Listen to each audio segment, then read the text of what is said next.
Michael Eric Dyson just made things worse. Some people think, well, it ain't that serious, and that's not what's going on. My job as a scholar is to show you that stuff you didn't think was that serious might be a bit more serious than you think. I could be wrong, to be sure. So I don't say it with the kind of arrogance that some of my interlocutors on the internet have suggested. And let me tell you something. A very dear and good friend of mine disagrees with me bitterly. Well, I won't say bitterly, just aggressively and vigorously. His name is Sean Carter, better known as Jay-Z. Now, I don't usually talk about the conversations that Jay-Z and I have because that's between us. That's why we remain friends, because I ain't out here blabbing about what we talk about. But he hit me up and he vigorously disagreed with my particular position. He said it with dignity. He said it with respect. He articulated his ideal intelligently. I responded to him. We went back and forth for a minute, and I shared with him my essay, the 3,000 some word essay I wrote in the Philadelphia paper, where I break down what's going on between Kendrick and Drake. And he was respectful. What I love about Jay is that he's not arrogant, and he's got more reason to be arrogant than anybody we talking to, including myself, on this darn internet, and yet in social media. And yet he chose to be gracious, vigorous, clear, transparent about his disagreements, but he did not get nasty and vicious with me. So the point is that I'm saying we can disagree with each other and not be nasty. I understand a rap battle is a rap battle and you trying to exploit your opponent's, if it will, vulnerabilities. But in an age of social media, it hits different when you call somebody a pedophile or when you make arguments about domestic violence. I understand that. It hits different when it resonates in a cultural vacuum or in a cultural arena where the Me Too movement, the progressive ideas of misogyny and sexism and patriarchy have prevailed, where we are far more sensitive and culturally appropriately so aware of the various forms of hurt and pain that women have to endure, and that gender plays a role that we have historically ignored. All that is true.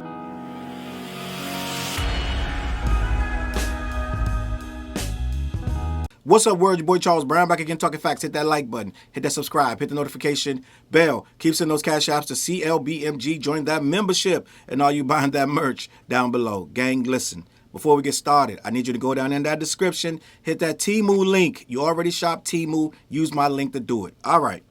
So Dr. Michael Eric Dyson, whatever this guy's name is, Michael Eric Dyson just made matters worse for himself by name dropping Jay-Z. And gang, there's a whole lot to this. There's a whole lot to unpack, and I'm here to unpack it. This thing is very convoluted. It's gotten out of hand. And what he did was he saw a lot of videos such as mine. A lot of people added him and pushed a lot of things forward. And there were a lot of black people, smart and dumb, and all in between had something to say about this. And we even saw the Drake fans get involved in this in more than one, which they have a right because their guy is actually named in this whole debacle. But Michael Eric Dyson made this thing worse by going live. He did a 17-minute rant, and I'm debating if I'm going to go and break down the whole 17-minute rant, but not today. Not right now. It's too much going on in that rant. To me, he's doing too much pontificating and a whole lot of other shit that these smarty-arty like dudes try to do. But first things first, what I do want to say about this is the fact that Michael Eric Dyson got a lot going on. First of all, he has on his fitted cap or his snapback. I don't know what it is, but he's trying to look cool. Right there was the very first sign that this was going to go bad. This is a disaster for Michael Eric Dyson, and he needs to fall back. At this point is where you need to throw in the white flag. We need to start saying, okay, guys, you got it.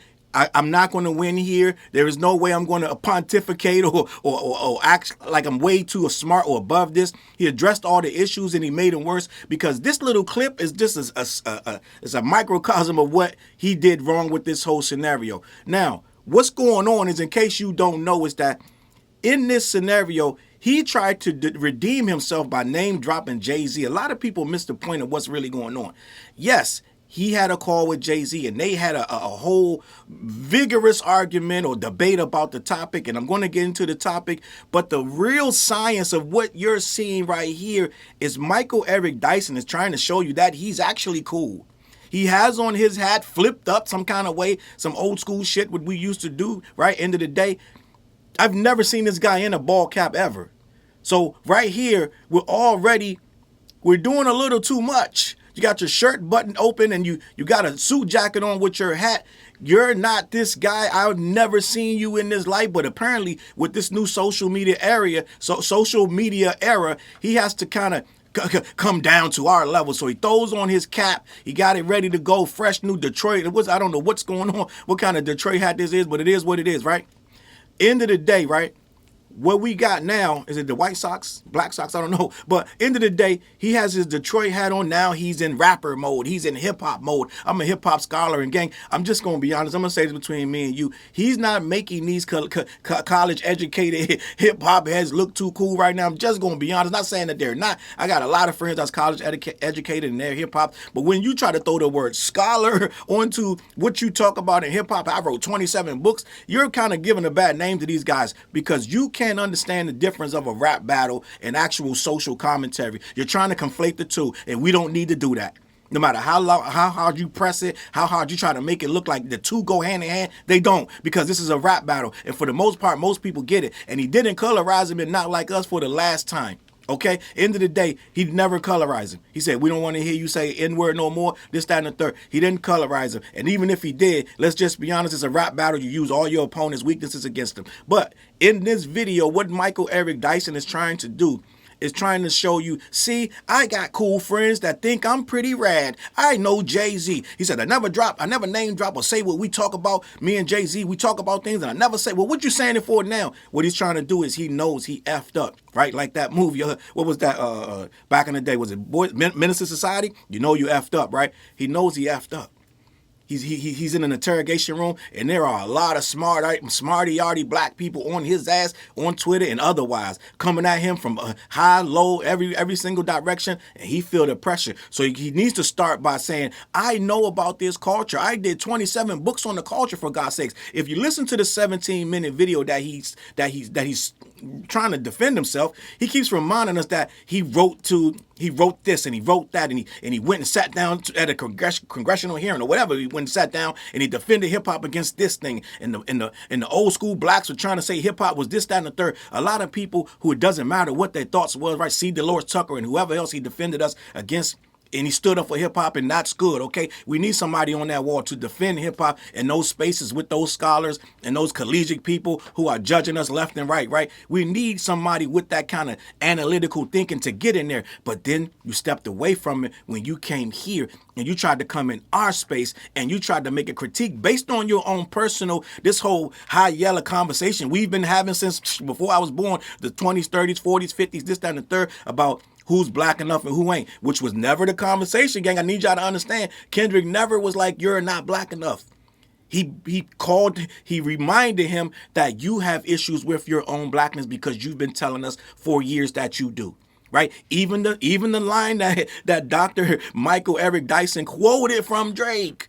He quoted Drake's line trying to prove Drake's blackness, and all he did was prove that Drake still has issues with his own blackness. He said, I'm light-skinned, but I'm still a dark N-word. That is somebody trying to prove to you, I'm still down, I'm still like you, I have a deficiency of some sort, I don't know, but at the end of the day, He quoted that line by Drake himself, because it ain't many pro-black Drake lines, I'm just going to be honest. So that was the best he can do. Gang, you got to understand, that was the best he was going to get. It ain't a lot of pro-black, it ain't a lot of our issues, things that we have to deal with type of stuff coming out of Drake, because Drake is from Canada, gang. White mom, black dad lives in Memphis. He goes to see him in the summertime, but that's not enough. He's not like us, because when he said that, I did a whole video that when he came in, he was in culture shock because the guys were a little meaner. He said, up here in Canada, we don't deal with racism. We have a cultural mosaic up here, right? Everybody gets along in my neighborhood, We got bullied in school a little bit, but who don't? That don't make you black because you got bullied in school. I'm sure a lot of white kids get bullied every day. So that's not the question. The end of the day was, Michael Eric Dyson has a personal issue with this colorism, and he tried to use a salute to the company, man. He hit it dead on the head. He said that he's trying to use this battle as the catalyst to have that conversation. This battle and that conversation do not go together.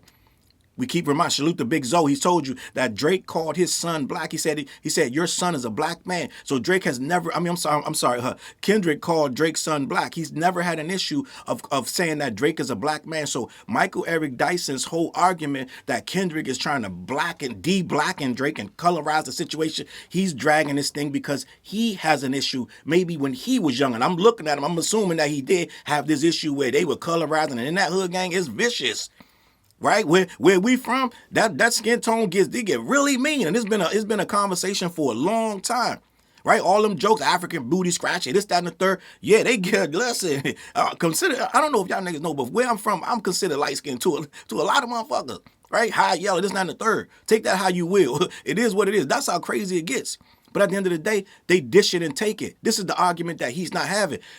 They dish a lot of dark-skinned jokes to a lot of people that's dark too. So it's colorism, and it goes both ways. He's trying to have an argument that ain't this. That ain't this. First of all, the Not Like Us record don't have that, and Euphoria don't have that. There's no one saying, he brings up, he said that you think you weren't black enough. That is him using his own mental deficiencies against him in a rap battle. He said that you feel like you're not black enough. He called them out because he already knows that hurts. That stings. Ha ha. Put a sensitive rapper back in his pajama clothes. This is what Michael Eric Dyson keeps forgetting every time he goes live and tries to bring this shit up again. He already had this conversation in 2024. May of 2024, he came out with this whole thing about colorizing this, that, and the third because it's a personal issue with him. So what he's trying to do is make that personal issue. Some people latch on to stuff because for one reason or the other to get their word out. And they may take this to get you to look at that. Right? A bait and switch. He's using this whole battle as that because this is not the first time he said this. He's some kind of a huge Drake fan, and he's making these leaps to try to make Drake. He's already said that Drake and J. Cole are the mature versions of Tupac, and Kendrick is the immature version, the one that basically got himself killed. He's saying that Drake and J. Cole are if Tupac had lived and had elevated, he would be these guys. So he's already trying to equate Drake to Tupac. That's the level of delusion that you're dealing with Mr. Michael Eric Dyson. You got to understand what you're dealing with. This guy's trying to get the whole conversation turned over. He don't even want him to have lost the battle, let alone to be considered not like us. And now he's taking the term not like us, which is a cultural term. It ain't got nothing to do with race, but he's trying to make it about a racial situation. Not like us is saying you're not like us, and he is not. He told you when he came here, when he had already did the album Views, right? The whatever was on that album, he got nominated for the rap category. This was 2017. I read the article in my last video. It was an article saying that he was disappointed because he felt that racially they boxed him in at the Grammys because they nominated him in the rap category. He feels he's a big pop star. He wanted to be like Michael Jackson, and he felt it was racially unfair because they didn't know what to do with him, so they stuck him in the rap category. Now, Michael Eric Dyson is sitting here trying to defend a man who he's defending his right to be a black American rapper because his dad is American from Memphis. It's not a third. He's defending his right to be a black American rapper. Then when you go back to 2017 and you read that article, that it was the Atlanta Black Star, I believe, right? You go back and you read that he was disappointed that they called him a rapper and a black rapper at that, and he didn't know if he even wanted to keep the Grammys because he was kind of offended by being placed in the black rapper category. But Michael Eric Dyson is sitting here trying to defend his right, saying that we're belittling his right to some shit that he clearly don't even want to be labeled as. His fans label him this rapper that he doesn't want to be. He's taking that shit because his fans has thrown it on him. They want it for him more than we do.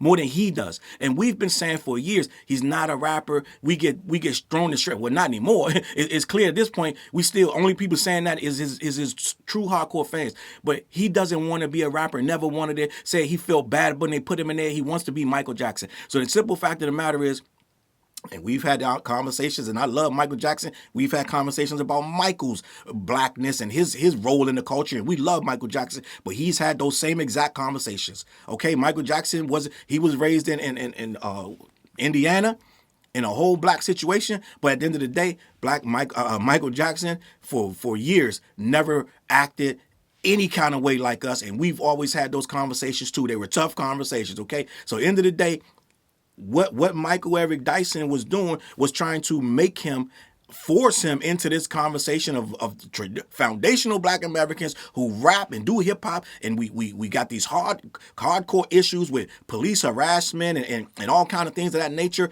poverty and just a lot of things that Drake didn't have to deal with. He's not like us. That's what the song was for. And never mind the fact, once again, let's keep reminding Michael Eric Dyson, this was a rap battle. You used your opponent's weaknesses against him. Just like Kendrick's alleged weaknesses about being a wife beater, beating his wife, and his best friend slept with his wife, all the things that Drake said about him that we still aren't having a real conversation about. We just keep harping on. He called him a pedophile, and he said he ain't black enough. And that's all we keep doing. But at the end of the day, and this is some real shit. And I saw one of the comments, I was like, bro, cooking, because he said the reason we keep having these conversations is because Drake is light-skinned, and a lot of people want to defend him because they feel he's weaker. So therefore, they go to defend him off of his light-skinnedness that we're sitting here trying to have a conversation about.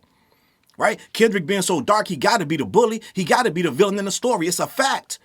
This is why a lot of people are rushing to say, oh, bro, you can't call him that. That's worse. It's worse than that because he calling him a pedophile. How is a pedophile? They both bad, gang. If I go and knuckle up and punch my wife in the face, guess what? I'm an awful person just like a pedophile. But they want to make it like, no, it's worse. No, it's worse. Gang, he said some bad things. They said some awful things to each other. It's a rap battle. You're not supposed to overthink it and overanalyze it, but that's what Michael Eric Dyson is trying to do because he wants this bigger conversation about colorism. Like, let's just be honest. Are we still having this conversation? I see it on Twitter. We do. I'm gonna be honest. Especially when Rory of Maul came out with them awful, when he got exposed for all them awful tweets about black women, this, down, and third. Oh yeah, we had this conversation. But at the end of the day, is this still some shit that we can't internally deal with? Do we need to be on the Jay Moore show, right? The Jay Moore is white. I don't know if y'all know that. Jay Moore is a white. He's an actor. He was on Jerry Maguire. He was Bob Sugar on Jerry Maguire. Great movie, right? If you haven't seen Jerry Maguire, right? I could sit here all day and quote you the Quan. Show me the money. If you never seen Jerry Maguire, I suggest you go watch Jerry Maguire. But it's a great movie. Bob Sugar is the antagonist in this movie, right? Now, he's an actor. His name is Jay Moore. He's been acting for years. He has a podcast now. He had Michael Eric Dyson on the podcast. And this is where it spawned from because he was talking about two football players who got into a conflict, and then one of them said, oh, he a half Negro anyway. Right? Something to that effect. So then he brought that conversation up. He's like, is this still a thing? Michael Eric Dyson went into this whole thing. Like, oh yeah, Drake and Kendrick. He brought this up because he's been pushing this for at least a year and some change, that whole exchange on Euphoria about Drake's blackness is wrong for the community, da-da-da. You're sitting up there on a white podcast talking about colorism amongst black people. That's not the place or the time for that conversation. Let's just be honest. But he took the moment, and here we are. Voila, right? End of the day, like the clip say, voila, right? End of the day, Michael Eric Dyson, wrong place, wrong time. It was a bad conversation. He got reamed out, right? There was a lot of people, such as myself, and I should have been on that phone with Jay-Z, like, yeah, and another thing, right? But end of the day, he got called to the carpet. He heard every word, gang. I'm promising you, because this 17-minute rant that he got ain't coming out of nowhere. But he spends the entire rant trying to tell you, I'm one of you guys. And he ain't even one of us really either. I'm just going to be honest. This is a smart, what we used to say, a bookworm, right? It's a smart nigga that likes hip hop. But for you to come on here and try to make a rap battle into a conversation about colorism, you missed the plot and you're wrong. Dead ass wrong. So end of the day, he's like, Jay-Z was respectful. This, well, you invoking a lot of people's emotions. Of course, we weren't going to be respectful all the time to you, sir. You're jumping into a conversation. This is a very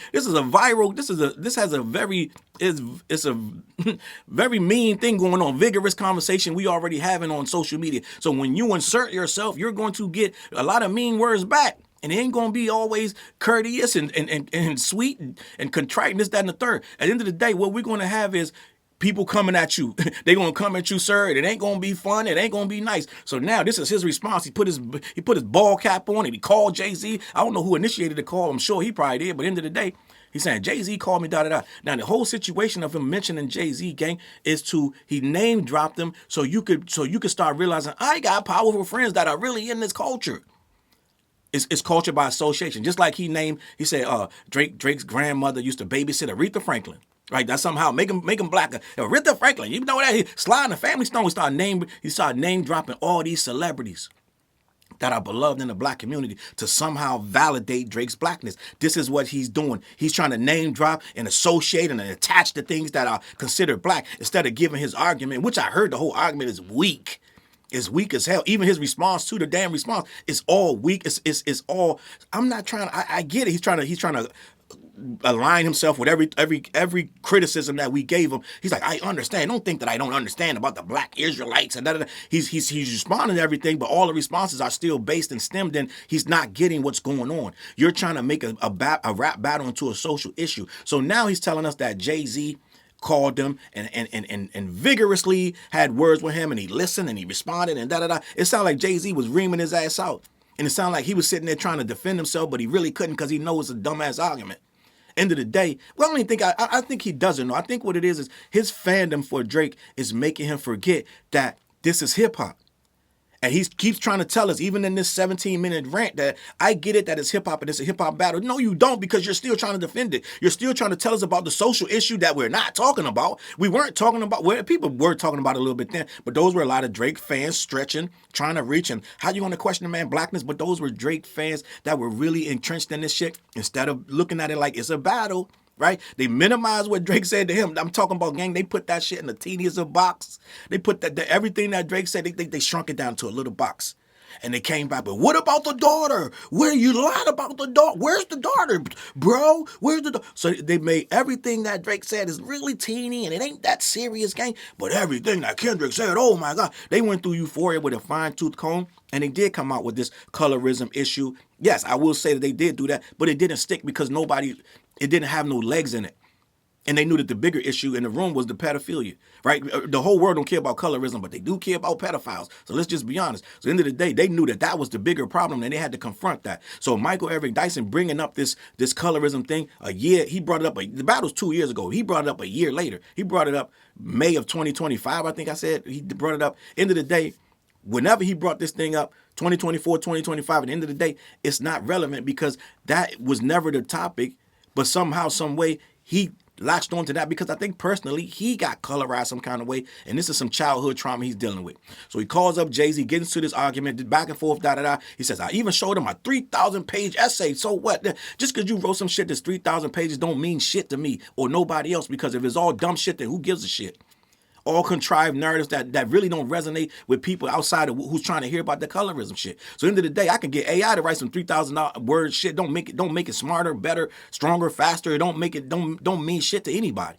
So at the end of the day, I think that he is still, I think he's seeped and rooted in 80s hip hop mind state and this, that, and the third. And he's too much of a scholar to get the fact that we're going to say mean things to each other. Right, to his point, he's spouting a lot of defending hip hop as a whole and the black culture, this, that, and the third. But it's all old school shit. We're in a different time. This is Twitter, gang. We're on X now. We got a whole different thing going on. And the fact you put that hat on shows us that you're trying to play catch up.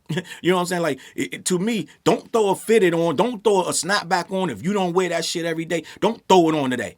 Don't throw it on so you can go live. I've never seen this guy in it. So right there, showing me you're pandering and you're trying to catch up and get in the conversation and act cool. And that's why he threw Jay-Z's name in the mix, because of course, surely I can't be all bad if I'm sitting here talking to Jay-Z every day. So this is what the problem is with Michael Eric Dyson, because he doesn't understand that the things he said didn't add up to us. But if he just names drop, if I name drop Jay, then of course, somehow, some way, that makes me cool. I want to play this out loud because I want you to hear this, what he said. I put it at the beginning of the video, but I want to play it again because I want to talk about it in real time, because what I'm seeing with this guy is he's still hurt. Something traumatic is happening. But now he realizes, oh, my whole name, my whole credibility is on the line right now. So I got to actually find ways. If you listen to the whole 17-minute thing, he's telling you his whole resume. In hip-hop, he's telling you his whole resume, all the books he's written, all the things he said. He's defended us against this person, that person. It don't mean nothing when you're talking about this right now. We're talking about Kendrick and Drake, and you're wrong on this one. Let me have this conversation. Some people think, well, it ain't that serious, and that's not what's going on. My job as a scholar is to show you that stuff you didn't think was that serious might be a bit more serious than you think. So right there, he's trying to make it, okay, this you don't understand doesn't mean it isn't serious. Just because you guys aren't understanding this whole level that I got going on, it doesn't mean that it's not real. So let me start there. What he's trying to do is he's already trying to shift our way of thinking like, maybe he's onto something. No, you're not. It's not this serious. You're making it serious, but it's really not. Because at the end of the day, this thing would have already died down. This whole battle would have died down if you, Drake, and all these other people wasn't so busy trying to defend him from losing it. I could be wrong, to be sure. So I don't say it with the kind of arrogance that some of my interlocutors on the internet have suggested. And let me tell you something. Right there, he's defending this it's a 2-minute clip. He defends himself the entire clip. He doesn't hold his own and bring up his argument this, down, and third. It's him backpedaling, defending, trying to show you, I'm not like they're saying I am. Just make your case, gang. Something. A very dear and good friend of mine disagrees with me bitterly. Well, I won't say bitterly, just aggressively and vigorously. His name is Sean Carter, better known as Jay-Z. Now, right there, you don't have to say any of this. This was a debate. You didn't even go into detail about what the debate was even about. You just said he called me, he disagreed vigorously, So you're telling the world, you're really distracting from yourself right now. You're making this whole thing about Jay-Z because now the Drake fans are all up in arms. It's a beehive out there. They got all kind of videos. Poetic Flacco's dumb as ever. He gonna make a video talking about, I knew Jay-Z was against Drake, trying to bring Drake. How does Jay-Z having a private conversation with Michael Eric Dyson of all people? How is that the grand scheme of Rock Nation? But this is what they do, gang. They take little shit like this. They don't need much. It don't have to have a whole lot of context. It don't matter. Jay-Z spoke Drake's name. Forget it. He's out to get him. I told you. Ever since the Meek Mill battle, Jay been out to get him. You got to hear these theories, gang. They're not even talking about the colorizing of Drake no more. It ain't even about that no more. Since they heard that Jay-Z was on the phone with Michael Eric Dyson speaking on Drake. Why is a grown man in a grown man's business? They're through the roof, gang. It's unbearable. All of a sudden now, the conversation is how much Rock Nation has done to bring Drake down. Now they're talking about the whole situation with Not Like Us. Now it's all orchestrated by Jay-Z because this one phone call from this guy, he's effectively turned the conversation around. Is back on Jay-Z now. How much he wants Drake out of here. How much the 20v1 was orchestrated by Jay-Z. It's nonsense. It's lunacy, gang. But let me continue. I don't usually talk about the conversations that Jay-Z and I have because that's between us. That's why we remain friends, because I ain't out here blabbing about what we talk about. And then starts blabbing about what they're talking about. I'm sure Jay-Z's not happy with this, and he probably won't be talking to him for much longer. He might have a conversation here and there, but it's going to be a while because this is a doozy to put out there because the conversation is so touchy. It's such a tricky situation, and you're going to tell people that Jay-Z called me and reaming me out about Drake and Kendrick. This is bad. This is bad because now everybody's they're not even talking about Drake and Kendrick no more. They're talking about Jay-Z and his hatred of Drake. So you lost the plot, but you effectively spun it in a different direction, and it ain't the direction that you wanted. And at the end of the day, it's still fumble because you went on here and basically, even in defending this conversation, he wafers back and forth. He doesn't sound too confident. It sounds like he lost. I'm just going to be honest. It sounds like the argument ended with him losing and saying, okay, Jay, you got this one. And he put his fucking Detroit White Sox or whatever the hell it is hat on, and now it's the Blue Devils. I don't know what's going on. But he hit me up and he vigorously disagreed with my particular position. He said it with dignity. Mm-hmm. He said it with respect. He articulated his ideal intelligently. I responded to him. We went back and forth for a minute, and I shared with him my essay, the 3,000 some word essay I wrote in the Philadelphia paper. See, now he's just stunting like in the Philadelphia paper. Yeah, actually, they published the thing. I'm in the paper too. Shit, I'm on the phone with Jay-Z, fucking Philadelphia. So he's stunting on us, and nothing's working because it still don't matter. The argument is ridiculous. Where I break down what's going on between Kendrick and Drake. Why would a scholar do that? It's a rap battle. Why are you writing a 3,000-page anything about a rap battle between two rappers that don't like each other and they say mean things to each other? Why are you writing a 3,000-page breakdown about the color lines of it, the colorism of it? It makes no sense, but you have an agenda. This is something you wanted to get out there, and you saw an opening, and you used the battle to take it. And he was respectful. What I love about Jay is that he's not arrogant, and he's got more reason to be arrogant than anybody we talking to, including myself, on this darn internet. And yet, in social media, and yet he chose to be gracious, vigorous, clear, transparent about his disagreements but he did not get nasty and vicious with me. It sounded like he was pretty. It didn't sound nice, right? It sounded like he called, and we know we got a history of over the years. People have come out and said, "Well, Jay only called you when he heated." Like a lot of times, it's not like friendly calls. Most of the time, it's some like I think Nori said, "Yo," he said sometimes he got to pause before he pick up Jay calls because it's usually reaming him out. He said, "Yo, the fact because it used to be Nori used to be begging to get calls from Jay-Z. He used to be begging openly on that show." And now he's connected with him. And now it appears that every time he get a call from Jay-Z, it's like, oh shit, what did I do? He's kind of searching his memory, trying to figure out what he about to get chewed out for. Right? And who was it? Funkmaster Flex said when he started talking shit about Jay-Z, I think about 2 years ago, he went on this tirade of dissing Jay-Z on the radio that Jay-Z started calling him, blowing up his phone, da-da-da. He texting him in all caps, just Hove, da-da-da. So Hove only call you when he triggered the move and say some real shit. Let me finish. So the point is that I'm saying we can disagree with each other and not be nasty. I understand a rap battle is a rap battle and you trying to exploit your opponent's, if it will, vulnerabilities. Do you though? Because we're still here where you're still trying to defend the fact. Just say, okay, I get it and move on. You're still trying to defend the topic that you're bringing out of the battle. You're bringing out topics out of a rap battle. How was he supposed to win a rap battle without using the man's weakness against him? That's the part they never understand. Like they never mention that. Well, how was he supposed to? What things could he have said? That what? Tell me what you approve of that he should have said to win this battle. Because it sounded like everything he said was wrong. If you let these guys tell it, everything he said was wrong. He shouldn't have said none of it. So he should have just what? I don't understand. But in an age of social media, but get attacked and his whole integrity from everything to his shoe size to his height to everything. This guy attacked him from everything he could. Go back and listen to the records. Everything he said, it was a whole bunch of very disrespectful shit. But somehow his was worse. Media, it hits different when you call somebody a pedophile or when you make arguments about domestic violence. I understand. So he tried to clean it up. He really wanted to stay on the pedophile and leave it there, but then he realized, oh shit, I gotta say domestic violence. So the whole battle, you don't deserve this conversation. So everything they said to each other shouldn't have been said in the public. It's a rap battle, dog. Believe it or not, the world understands what's going on. The world understands that it's a rap battle. The people that don't understand it are the people who should understand it. The people like him that know you're going to say some really mean things to each other, the world's going to get it. No, you're trying to make it like, no, but he really shouldn't have said this because this is egregious. It's a rap battle. Though no one in the world is complaining. The only people complaining is his fans.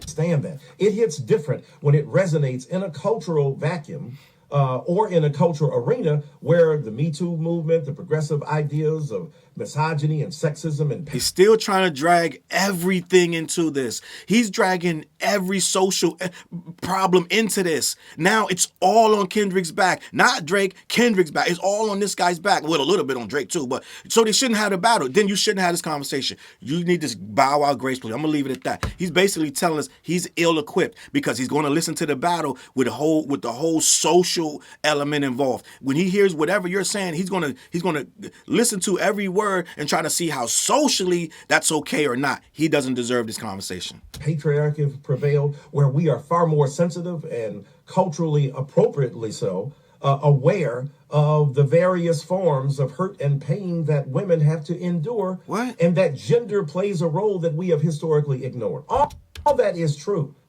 All right, this is what we're going to do. Right now, Michael Eric Dyson has he can't have this conversation no more. He's taking words from battles and trying to make whole dissertations about them and tell you how socially they're wrong. He doesn't need to be in this conversation no more. Jay-Z, don't call him no more. He don't get it. This ain't his fight no more. All right? His fight is bigger than him. We've outgrown Michael Eric Dyson. It's over, gang. I'm going to leave it at that, man. Let me know what you think in the comments. I might do that whole breakdown of the 17 minutes. I might go live and do that shit one day. I don't fucking know. But end of the day, this ain't it. You didn't do nothing but make it worse, and you used Jay-Z name in vain. You didn't need to bring it up, but you tried to make it like you're cool. I'm cool, guys. I'm one of you guys. So just because I wear this suit doesn't mean I'm not down. I'm not with it, right? End of the day, you're not down or you're not with it. I'm out of here, man. CLBMG. Head on over to black-yeti.com. Let them know who sent you. They ship all over the continental U.S., okay? Every Wednesday night, we go live on the What Show. Me, TJ, and Fliz. Type in about 9:15, 9:30. We getting back to the consistency on that, gang. I promise you. We getting back on the What Show. Also, you already shop Temu. Use my link down in the description. Type in, hit that button. Show the channel some love. And that is the new video by me, TJ, and Fliz. We rapping on that. Some people love that project. Some people really love it. So get in there. Let me know what you think. Watch that video. I'm out of here, man. I'm going to catch you on that flip side. Peace. Mission impossible to drop a few lines without dropping old times when Southern Hill was still a gold mine. When pistol grips was my shit and I sold mine. When Alias was not a show and they told mine. Elevate your mind with high quality THC infused products. BlackYeti.com. Black-Yeti.com.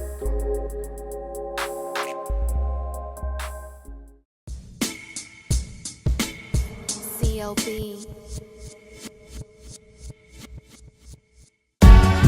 Get my coat, get my sheepskin, grab my wallet, get my pocket knife, and get that hat right there. We out. Grab my pocket knife too. Let's go. When I first came to the city, niggas didn't believe me. I just wanted to join a team and throw assist pass easily. 6 man off the bench, alley-oop pass freely. Suit up for one game and hope a scout might see me. But nah, niggas is greedy, wasn't rocking with him. Unplugged the scoreboard, put a lock on the gym. Told me to power forward, point guard at the rim. And left me with no center and a ball full of phlegm. Not knowing that I'm a dog, a Rottweiler within. With the heart of a pit bull that don't bark for pretend. My bites cut deep, break the bone and the skin. With the level of hustlenomics you do not comprehend. So first I took a block down on the west side end, and then secured a spot with some goons and some kin. And then sent out some flyers, let the games begin. And in 6 months time, the city like that's him. Oh yeah, he the one that moved the hustle to the burbs. And yeah, he the one that knocked the hustlers off the curb. And yeah, he the one that set up shop without a word. And he the one that got it cracking. And all he did was rapping by the Hooters. I kept killers from being shooters. Put a mic in a thug's hand, now he loyal like past fans. Take a man off the streets past the needles and crack cans. Promise mama to keep him safe and put some food in his face, and he'll kill for you. But I don't need him for that. Click like, click share, tell them bitches we back. Share the whole location, tell them niggas where we at. Cause we out here and we ain't the cheese, we the trap.